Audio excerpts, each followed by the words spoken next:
Sorry for the long pause there. What's up, guys? It's Zach Attack. A very tired, very exhausted Zach Attack. I don't know if you can tell that by my voice, but I'm here to give this NXT TakeOver a review.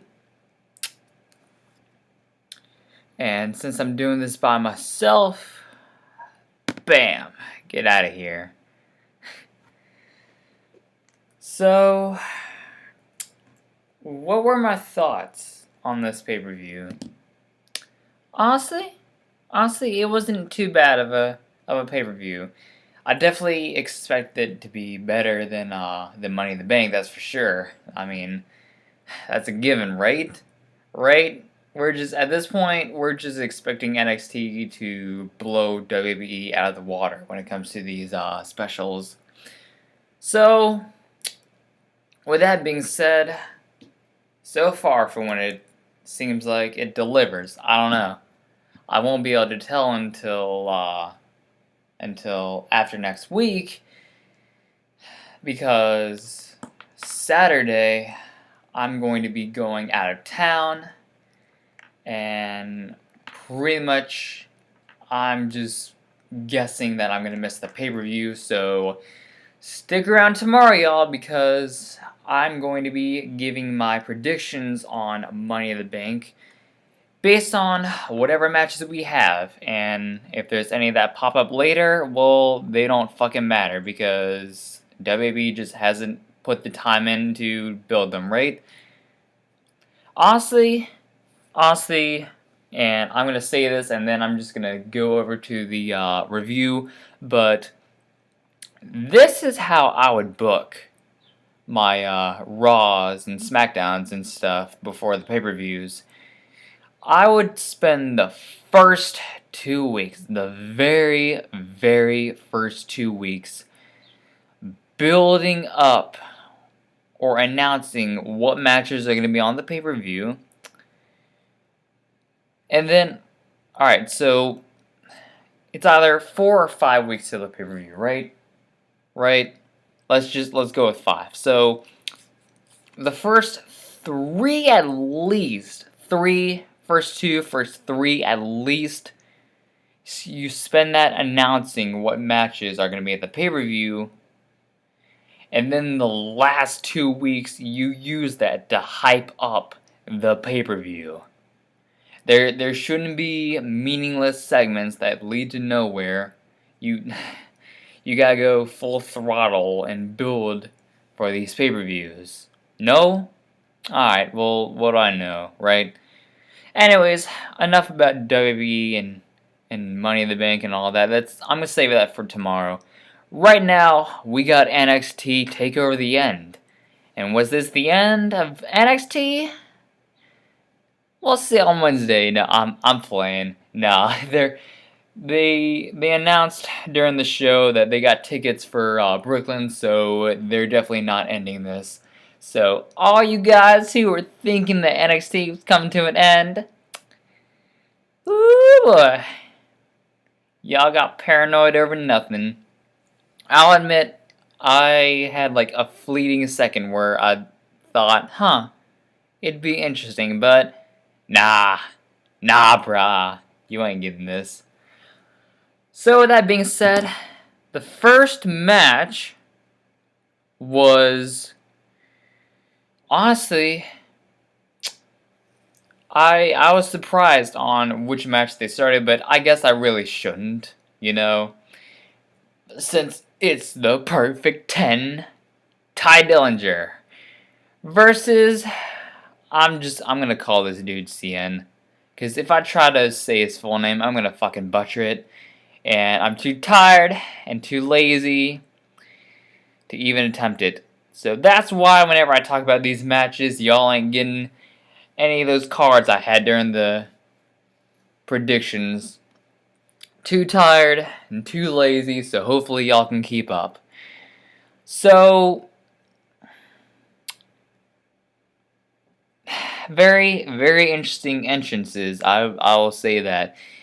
Ty Dillinger came out with this, I want to call it a vest, and that dude's collar was so out of control. Like, the collar had, like, it was just, it was ridiculous. It was just so out of control, but it was just, that's why it was so goddamn good.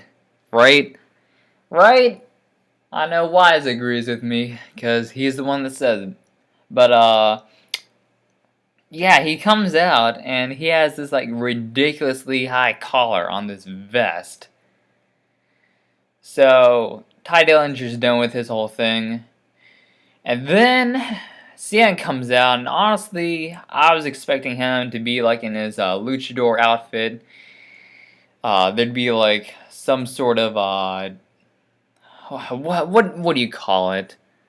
Like a little projector, like there's like a projecting light, kind of like in his promo packages, and then he'd take off the mask, and yeah, and then he'd do some sort of entrance. But no, no, you want to know what this dude does?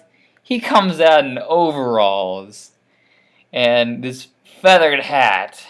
And honestly, I'm just thinking to myself, what the fuck is going on, man? What's going on? I don't think I drank this much, man. But then he took all that stuff off, and he was wearing like a blue and white luchador pants. So gotta pull the wool over us, yeah, right? So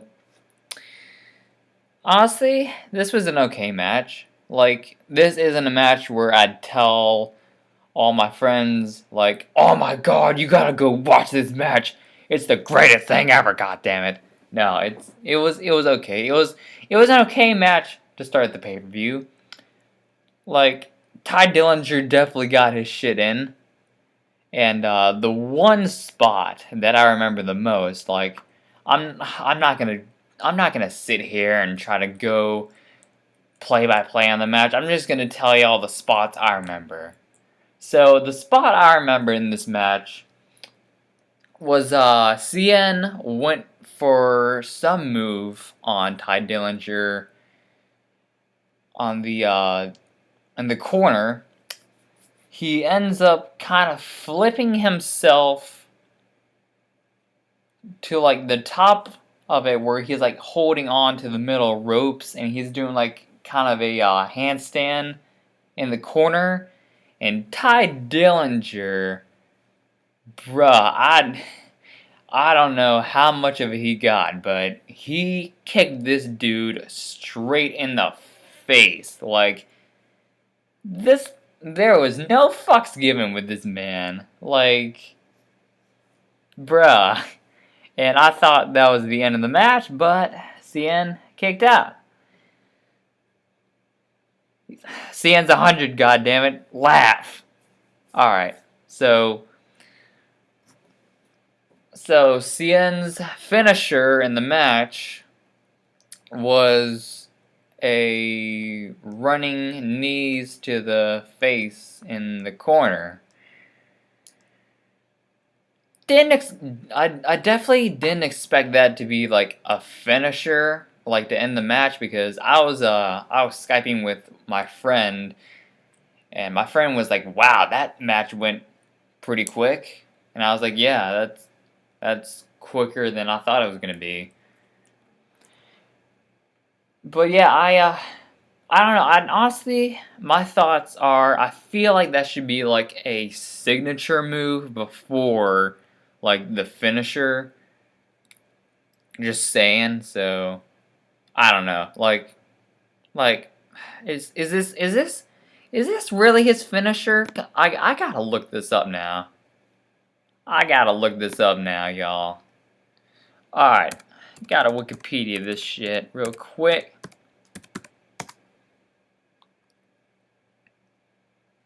Come on, Wikipedia. Come on, come on, come on, come on, come on, come on. Come on, come on. Come on.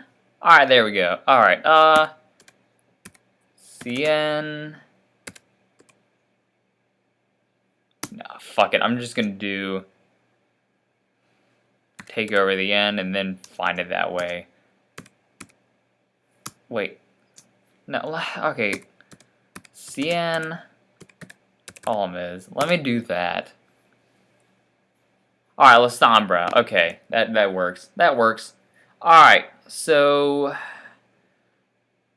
in wrestling, finishing moves as La Sombra, Brilliant Driver, Shadow Driver, or Sombra Driver was the Schoolboy Suplex. And Almas running double knee smash to the... God, no, come on. This can't really be his finisher.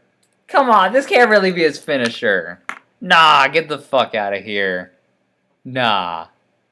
No, I'm not accepting it. I'm not accepting that. Not accepting that. That can't be his finisher. That can't be his finisher.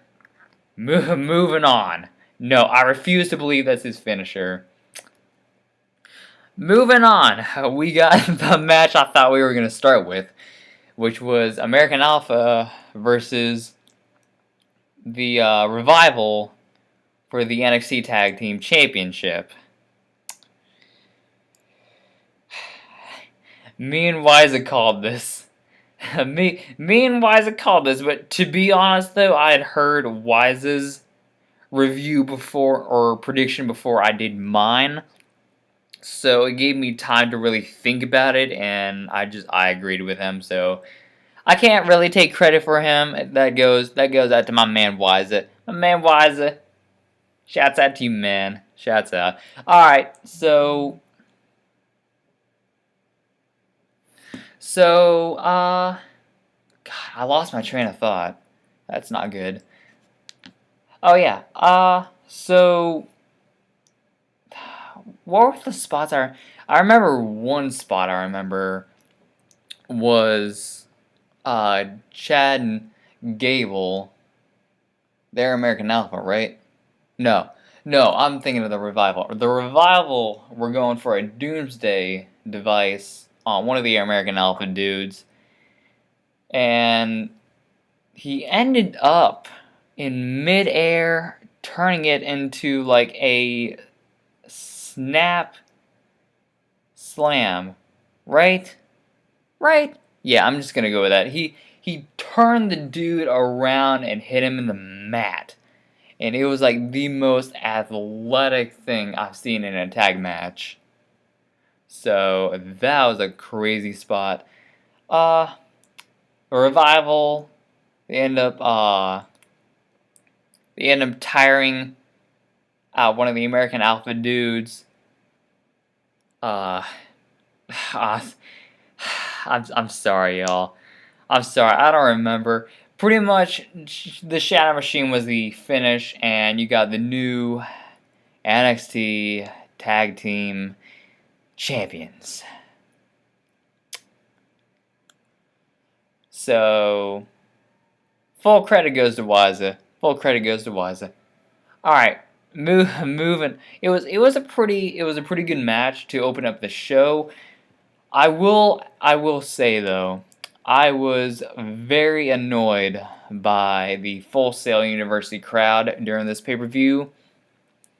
And I'll name y'all two different instances that just really pissed me off. Yeah, two, because I wasn't there when that other thing happened because I was getting some food. But, so the first thing that really pissed me off was during the Nakamura versus Aries match. Like, Nakamura had made his entrance, and while he was doing that, the crowd was, singing along to his theme, and that's cool, but while the match is going, stop fucking singing and watch the goddamn match. Just... But is that too much to ask? Really? Is it too much to ask that y'all just pay attention to this greatness that you're seeing? I guess so. Alright, the other instance, So it was in the main event, and it was so Finn Balor and Samoa Joe had just finished doing their entrances, and the refs holding up the title, and they're announcing that it's a title match, and I don't know who it was, but one dude in the audience, I'm not lying, I can't make this up. One dude actually shouted, "This is boring." Hey, dude, fuck you. Just that's fucking uncalled for, honestly.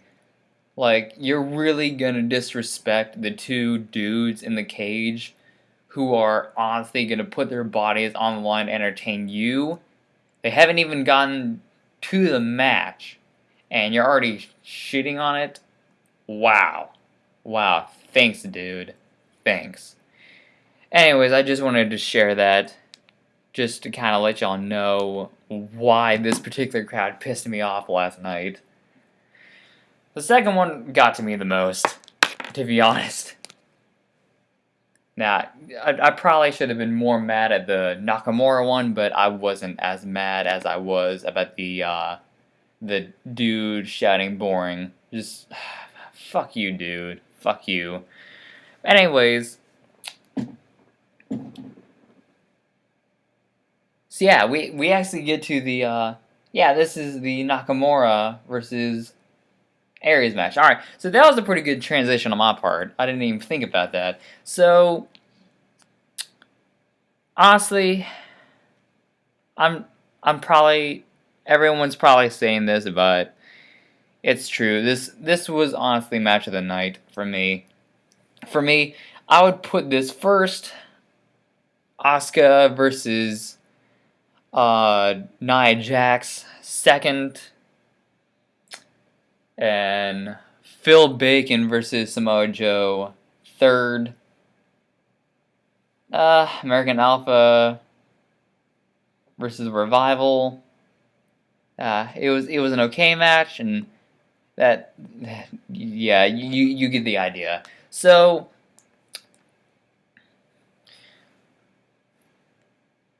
yeah, I'm sticking with that. All right, so so have to say I was honestly surprised in a good way that NXT let Austin Aries pull his shit off in this match, because in the last TakeOver match he was facing Baron Corbin, and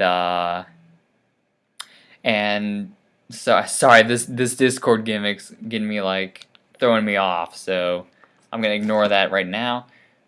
So, god damn it, I lost my train of thought again. Fuck.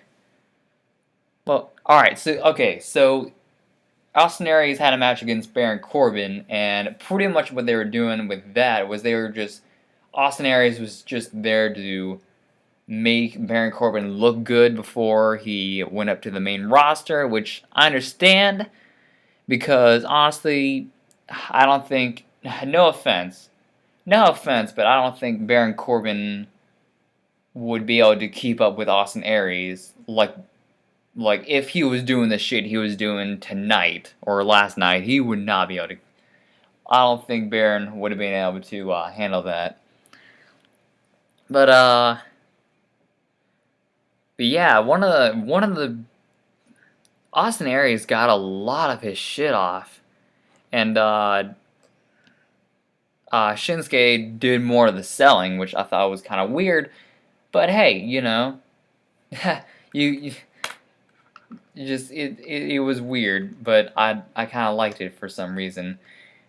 This match felt more like a technical wrestling match. The Shinsuke versus Sami Zayn match, honestly, it felt more like a fight. Like, these dudes are just fighting to survive, or like those dudes were fighting to survive. These guys are just trying to out wrestle each other.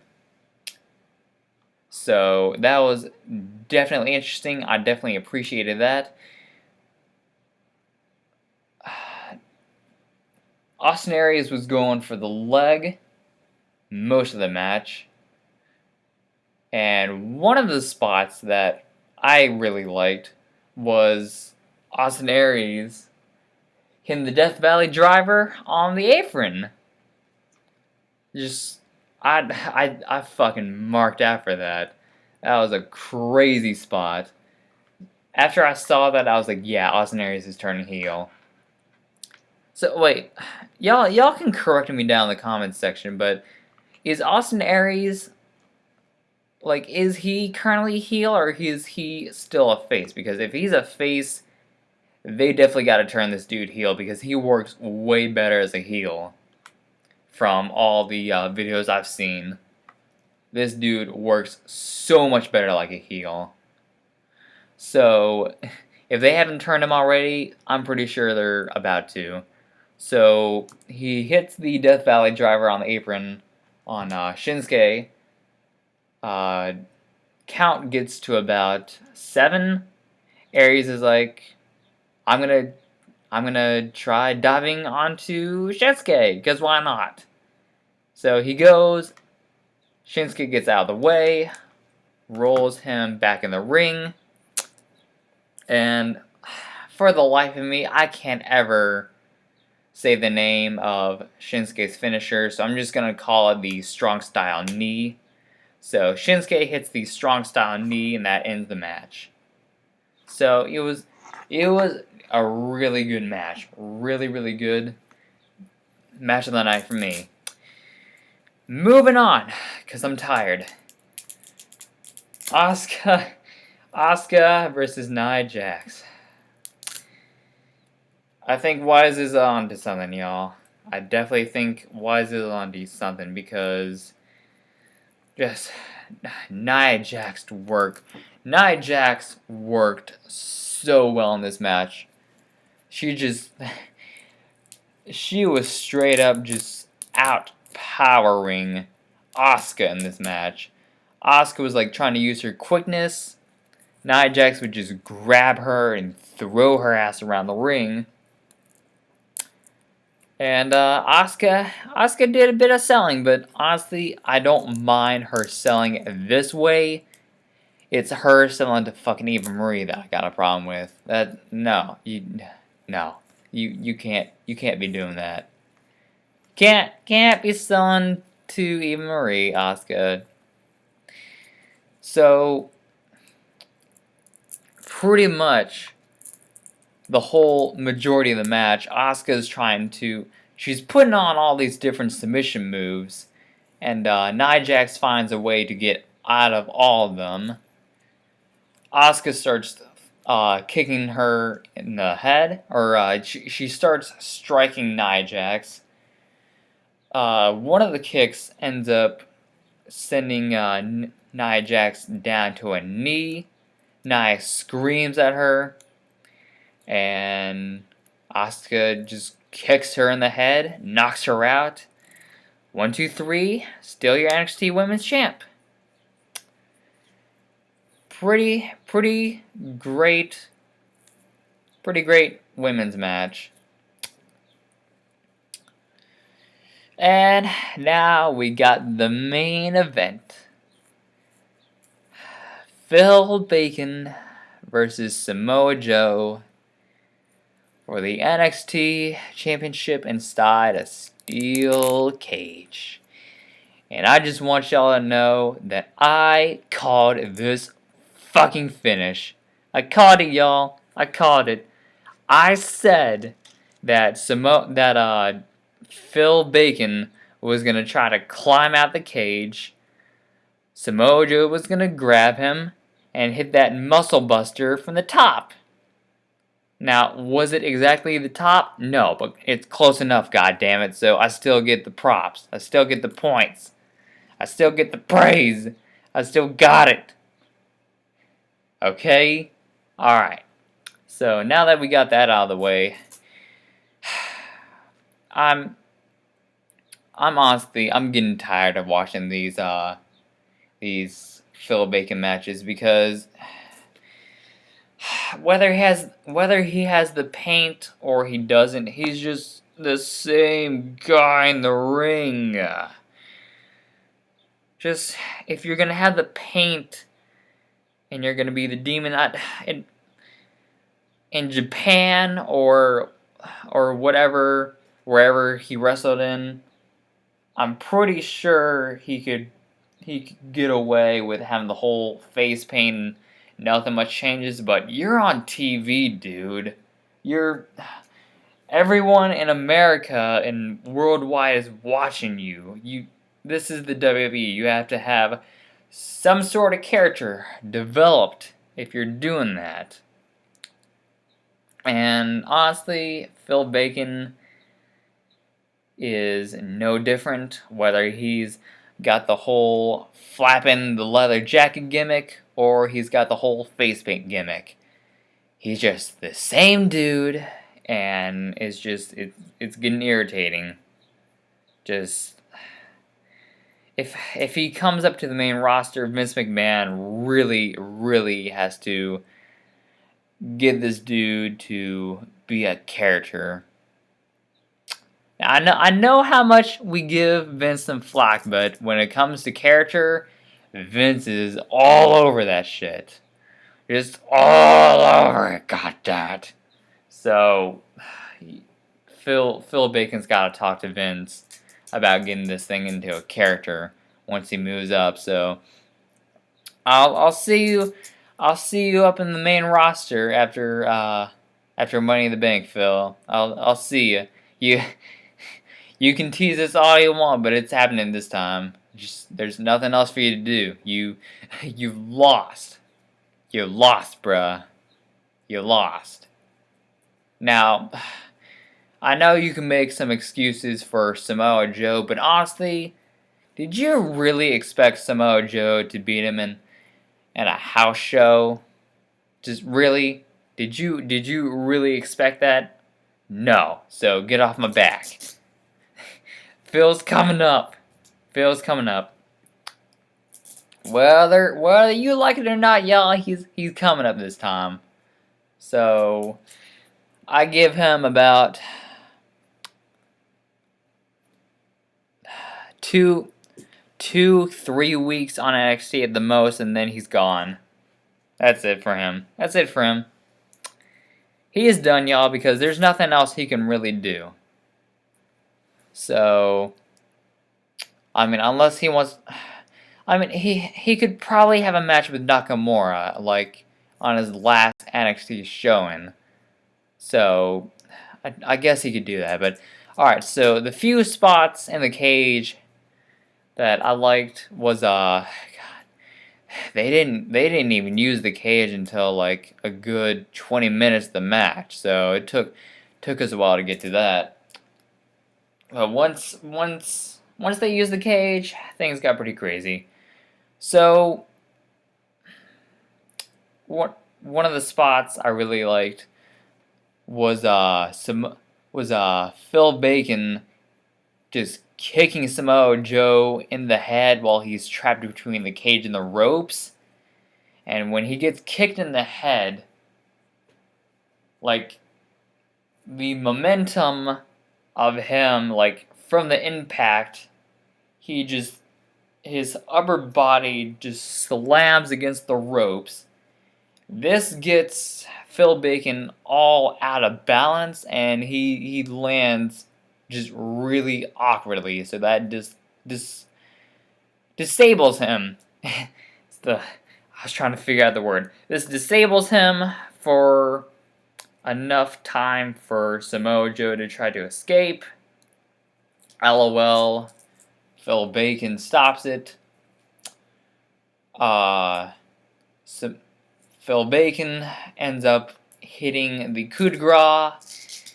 And I'm not gonna lie, for a second I was like, oh my god, they're really gonna end like this, aren't they?